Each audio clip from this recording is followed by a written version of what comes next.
squats, anything that you can to stay healthy and to stay fit.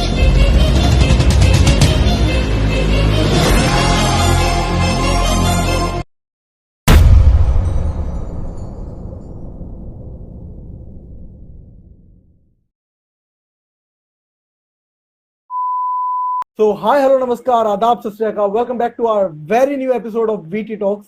मेरा नाम है वरुण और आज के जो हमारे गेस्ट हैं उनका नाम है मिस्टर सागर। तो आज उन्हीं के थ्रू उनकी जर्नी के बारे में जानेंगे, उनकी स्टोरी के बारे में जानेंगे कि वो कैसे एक मसल मॉन्स्टर बने, बहुत अच्छे क्या बोलते हैं फिजिक उन्होंने कैसे बिल्ड किया। तो आज उनके बारे में जानेंगे। तो भैया अपनी स्टोरी के बारे में, अपने बारे में कुछ बताइए। यार मैंने मेरी जर्नी शुरू की थी 2012 में, जब मेरी कंपनी थोड़ी सी खराब थी और उसमें मैंने कुछ चीजें गलत भी की जो शायद नहीं करनी चाहिए किसी को। और उसके बाद मैंने रियलाइज करा कि यार अपने साथ मैं ठीक नहीं कर रहा हूँ और शायद मेरी लाइफ अलग है, मेरे गोल्स बहुत अलग हैं। क्योंकि आपको पता है कि यार जब आप अपने घर में किसी को देखते हो उसने बहुत अच्छा काम किया और लाइफ में बहुत ग्रो करा हो, तो कहना है कि आपके लिए वो रोल मॉडल बन जाते हैं और आप भी वही चाहते हो कि आप उसी लाइन के नहीं चलो, उसी के लिए कुछ करो, राइट। तो उसके बाद मेरा वेट 110 kg होता था जब मैं स्कूल लाइफ में था, और फिर मैंने नेचुरल ट्रांसफॉर्मेशन की अपनी, जहाँ मैं 70 kg का मैं हो गया था बिल्कुल, और फिर उसको मैंने मेंटेन करा। फिर उसके बाद यार मेरी ग्रैंड मदर की डेथ हो गई थी, जिसके बाद मैं डिप्रेशन में भी गया, क्योंकि यार मेरे फादर और मेरी मदर की सोशल लाइफ बहुत ज्यादा थी, वो उसमें थोड़ा बिजी रहते थे, क्योंकि उनकी चैंपियनशिप्स होती थी, उसके अलावा उनके वर्कआउट होते थे, 10 जगह जाना होता था। तो उस चक्कर में मेरे ग्रैंड पेरेंट्स ने मेरे को रखा उस टाइम पे, तो उससे मेरे को अटैचमेंट बहुत थी उनसे। तो उसके बाद मैंने थिएटर शुरू किया, जहाँ मैं अरविंद गौर सर के पास थिएटर करने गया। तो मैंने कुछ महीने वहां पे थिएटर किया, अस्मिता थिएटर में। हाँ, अस्मिता थिएटर में। वहां थिएटर करने के बाद फिर मैं वापस, जस्ट बिकॉज कि यार पूरा दिन मेरे पास नहीं था वहां पे देने के लिए, और मैंने फिर वहां पे ये भी रियलाइज करा कि मेरे लिए सबसे इजी अगर मुझे अपना करियर बनाना है तो फिटनेस मेरे लिए बहुत अच्छा करियर है, क्योंकि मेरे अंदर स्पोर्ट्समैनशिप भी है और मेरे पास यहाँ पे घर पे नॉलेज भी है और रिसोर्सेज पूरी थी, जिससे मेरी ग्रोथ यहाँ अच्छी हो पाती। तो फिर मैं वापस उस पर शिफ्ट हुआ। फिर मैं धीरे धीरे करके थोड़ा गेन करना शुरू करा बॉडी में, जहाँ पे जो अननेचुरली आपको पता है बहुत स्लो प्रोसेस होता है यार, आपको एक साल लग जाता है मसल गेन करने में। फिर उसके बाद मैं डिसाइड करा कि मेरे को पावर लिफ्टिंग करनी है, और फिर मैंने उस चीज के लिए प्रिपेयर होना शुरू करा। तो मैंने पहला कॉम्पिटिशन 2015 दिसंबर में खेला, Delhi state bench press championship, जहाँ पे मेरा सिल्वर मेडल आया था जूनियर में, और सीनियर में ब्रॉन्ज आया था। तो मेरे लिए जब आप पहला कंपटीशन खेलते हो तब से एक्सपेक्टेशन जीरो होती हैं, बिल्कुल भी। आपको ऐसा लगता है कि यार पार्टिसिपेट किया, उसी में आप बहुत खुश फील करते हो, बट लकीली मेरा वहां पे सिल्वर आ गया था। तो मैं बहुत खुश हुआ।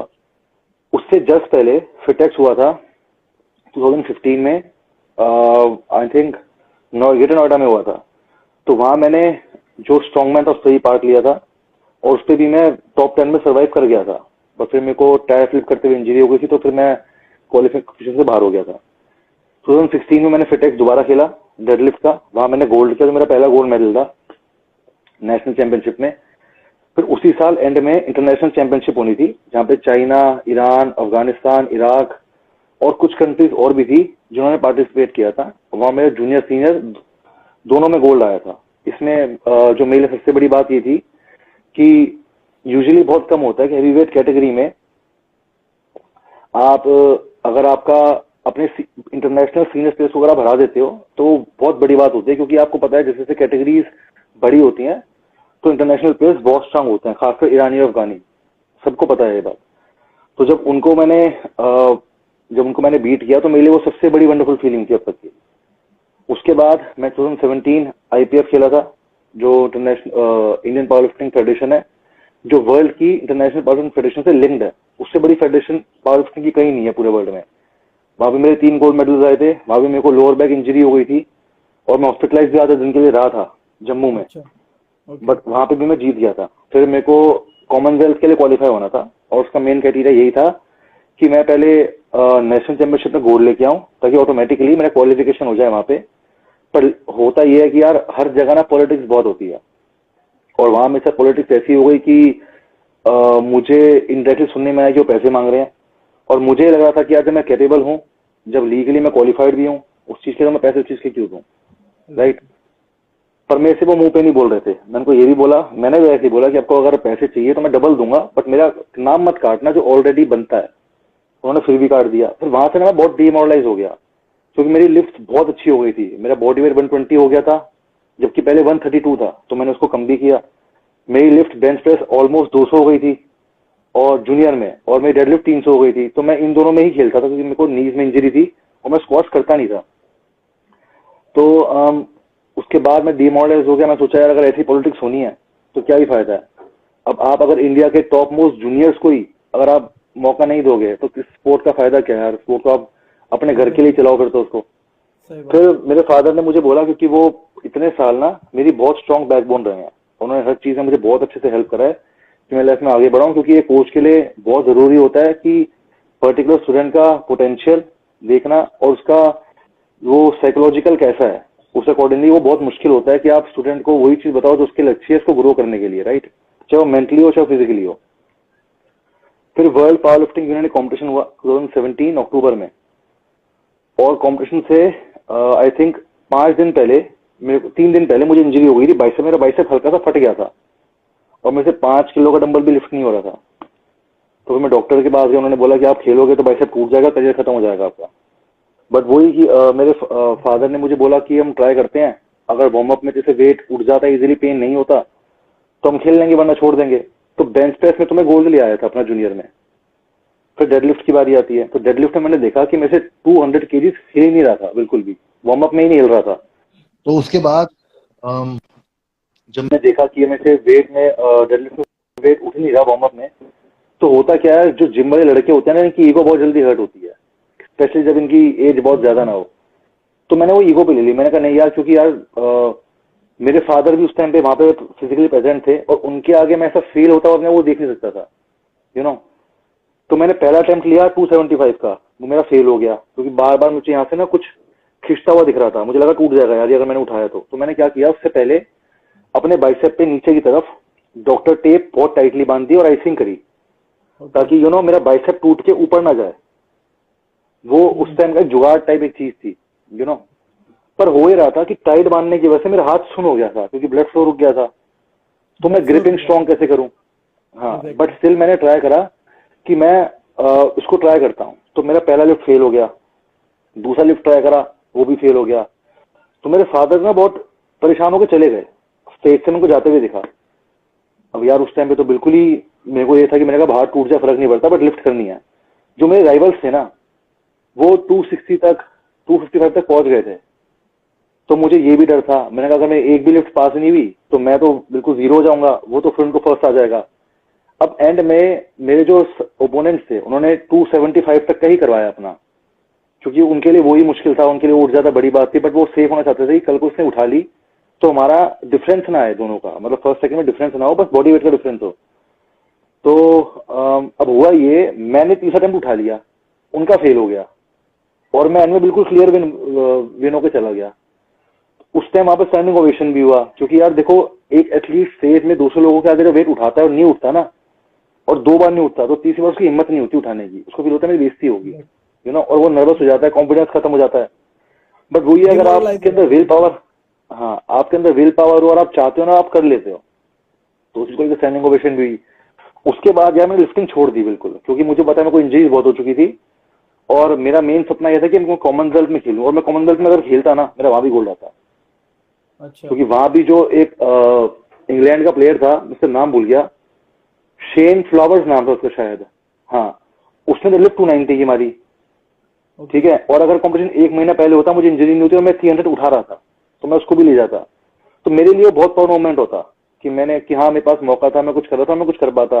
बट खैर हम पास पे जाके इतना हम उसको ब्लेम नहीं कर सकते, जो हुआ अच्छा हुआ और मैं उससे और स्ट्रांग हुआ हूँ इवेंचुअली। फिर मैं अपने फादर को बोला था, जस्ट बिकॉज कि मेरे को शुरुआत से हमेशा से बॉडी, गुड लुकिंग बॉडी अच्छी लगती थी, वो जिसमें आप बहुत मोटे हो जाओ वो बॉडी मेरे को अच्छी नहीं लगती थी। तो मैंने उसके बाद सोचा कि अब बॉडी बिल्डिंग में ट्राई करते हैं। तो क्लासिक फिजिक नई नई कैटेगरी आई थी उस टाइम पे 2017 में, तो मैंने कहा उसके लिए प्रिपेयर होते हैं। अब होता ही है कि मेरी बॉडी में, आपको बॉडी में चेंजेस लाने में टाइम लगता है, क्योंकि 3 साल से आपकी डाइट सेम है, आप खाते बहुत ज्यादा होते हैं, उसमें कुछ भी खा सकते हो, पावर लिफ्टिंग में तो कोई इशू नहीं है, राइट। फिर आपकी ट्रेनिंग में आपको रैप भी 4 से 6 मारने होते हैं, बॉडी बिल्डिंग में आपके रैप होते हैं 10 से लेकर 25 तक के बीच में, है ना। तो मेरी बॉडी उससे यूज टू नहीं थी और मुझे उस चीज की, अब वर्कआउट तो मैंने कर लिया, बट डाइट का तो यार आपको पता है ना, कंट्रोल करना मुश्किल होता है। तो लिटरली मेरे को 6 महीने और 1 साल मुझे डाइट को कंट्रोल करने में लग गया, बिल्कुल क्लीन आने में। फिर उसके बाद 2018 में जाके मैंने मिड में जाके मैंने क्लीन खाना शुरू किया। फिर उसके बाद मैं गया 2019 जुलाई शेरू क्लासिक, वहां जाके मेरे को सबसे ज्यादा मोटिवेशन मिली थी ऑनेस्टली, क्योंकि उस पर्टिकुलर जगह का एटमोस्फियर, जैसे एथलीट्स आ रहे हैं पोजिंग करने हैं, एक अलग ही माहौल बना हुआ था यू नो। वहां पे मुझे काफी लोगों ने, जो बड़े बड़े जजेस भी हैं, सेलिब्रिटीज भी, उन्होंने मुझे आके बोला कि तू क्लासिक फिजिक के लिए ट्राई कर सकता है, तेरा स्ट्रक्चर बहुत अच्छा है, तू ट्राई कर। तो वहां से मेरे को मोटिवेशन बहुत मिला। फिर वहां से अपनी बॉडी में टोटल चेंज कर दी। तो जैसे आपने जो आपने मेरा पोस्ट डाला था हम लाइव का, उसमें 3 बॉडी टाइप्स आपने देखे होंगे। तो पहला बॉडी टाइप जो है एक्टोमॉर्फ का 2014 का है, ओके। फिर 2017 का है जब मैं पावर लिफ्टिंग करता था, और उसके बाद 2019 का है एंड का, जो मेरा मेसोमॉर्फ वाला है। तो होता यार बेसिकली ये है कि पहले आप 40 किलो आपने कम किया, फिर 60 केजी ज्यादा पुट ऑन किया, फिर वापस 20 केजी कम करा और पर्टिकुलर मसल को मेंटेन रखा। बहुत हार्ड टास्क होता है यार, बहुत ज्यादा। अगर आपके पास डिसिप्लिन ना हो, आप कंसिस्टेंट ना हो, और अगर आपके अंदर स्ट्रॉन्ग विल ना हो ना, तो वो नहीं हो सकता। कहते हैं ना एक बंदे को सनकी होना होता है, तो यार बिना उसके नहीं हो सकता। कोई भी काम आपको अगर करना है ना, जैसे विराट कोहली को छक्का मारना होता है या धोनी को छक्का मारना होता है, तो उनके माइंड में सनक होती है कि बॉल कहीं भी पड़े पर उसको मारना है छक्का, यू नो। तो उस तरीके से यार माइंड आपका उतना स्ट्रांग होना चाहिए कि जहां पे आपको अपने एम के अलावा कुछ और ना दिखे। तो मेरी जर्नी तब तक की लेकर अब तक ऐसी रही है। ओके। तो यार बहुत आपने मतलब क्या बोलते हैं, उतार चढ़ाव बहुत ज्यादा रहे हैं आपकी जर्नी में। मैंने जैसे बहुत ज्यादा, क्योंकि यार देखो मैं आपको एक चीज और बताता हूँ, मेरे नीज में इंजरी 2016 में हुई थी, ठीक है। जब मैं 250 की स्क्वाट्स मार रहा था, तो हुआ ये था कि यार जब आप स्क्वाट्स करते हो तो कई बार वेट इम्बैलेंस हो जाता है, तो वेट में नेक पे आ गया। अब नेक पे आ गया तो उठाने की वजह से मैंने वेट टोस पे ले लिया अपने। यूजुअली हम हील से पुश करते हैं स्क्वाट्स को, राइट। टोस पे आते ही बॉडी आगे जाती है।